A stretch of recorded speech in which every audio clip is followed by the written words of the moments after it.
In 1 Johannes 3 vers 16 lees ons dat hy skryf: Hieraan weet ons wat liefde is.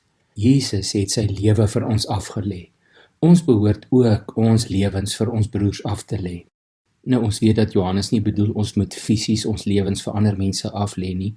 Mag die Here gee dat dit nooit nodig word nie, maar hy verduidelik dit in vers 17. Hy sê: As ons wat aardse besittings het, ander mense sien gebrek ly, maar ons het geen gevoel vir hulle nie, dan bevraagteken hy God se liefde in ons. Hy sê: Hoe kan die liefde van God in hom wees? En dan voeg hy by: Ons liefde moet nie net woorde en lippetaal wees nie, maar dit moet met die daad bewys word, en dan in opregtheid. As jy kan onthou toe ons saam gekyk het, dat ons baie fyn moet luister na die stem van die Heilige Gees. Ons moet hoor as die Here met ons praat. Vandag lees ons hier in 1 Johannes 3 vers 17, dat ons ook baie fyn moet kyk. Ons moet noukeurig oplet. Ons moet kyk en raak sien. Johannes praat van kinders van die Here wat ander mense sien gebrek ly. Ons moet oop oor deur die lewe gaan. En dan skryf hy van gelowiges wat ander sien gebrek ly, maar geen gevoel vir hulle het nie. En dit is die taal wat Jesus gebruik het in die gelykenis van die barmhartige Samaritaan. Ons lees in Lukas 10 vers 33, nadat ander godsdienstige mense die stikkend geslaande man langs die pad sien lê het. Onthou, hulle het hom ook gesien, maar hulle het gekies om ver verby te hou en om nie betrokke te raak nie. Dan lees ons in vers 33, 'n Samaritaan wat op reis was, het op hom afgekom en toe hy hom sien, het hy hom innig jammer gekry.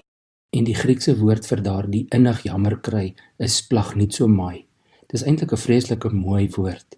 Letterlik beteken dit jou binneste kom in beroering.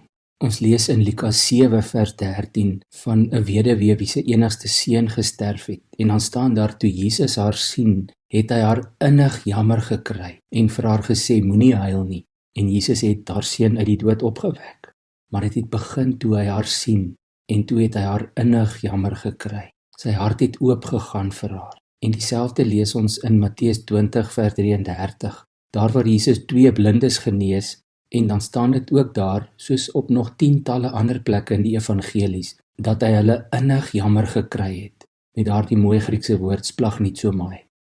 In die Engelse Bybel staan daar: Jesus was moved with compassion, want die Griekse woordeboek gee vir ons die betekenis in Engels: to experience great affection and compassion for someone. Nou hoekom ek dit vir jou sê, want hier in 1 Johannes 3 vers 17 staan daar die teenoorgestelde. Daardie woord vir innig jammer kry se stam word hier gebruik, maar dan staan daar in die Grieks: wie sy broer sien gebrek ly en sy hart vir hom toesluit. Hoe bly die liefde van God in hom? Jy sien, Jesus het ons geleer dat ons harte moet oopgaan vir iemand en dat ons nie ons harte toegesluit moet hou nie. Ons moet fyn luister om die Heilige Gees se stem te hoor en ons moet mooi kyk om te sien. En wanneer jy dit sien, wanneer jy die mense raak sien, dan sê die woord, ons moet ons harte oopsluit vir hulle. Kom ons vra die Here om ons ook hiermee te help. Kom ons bid saam. Here, baie dankie vir u Gees wat ons ore oopmaak om te luister en wat ons oë oopmaak om raak te sien.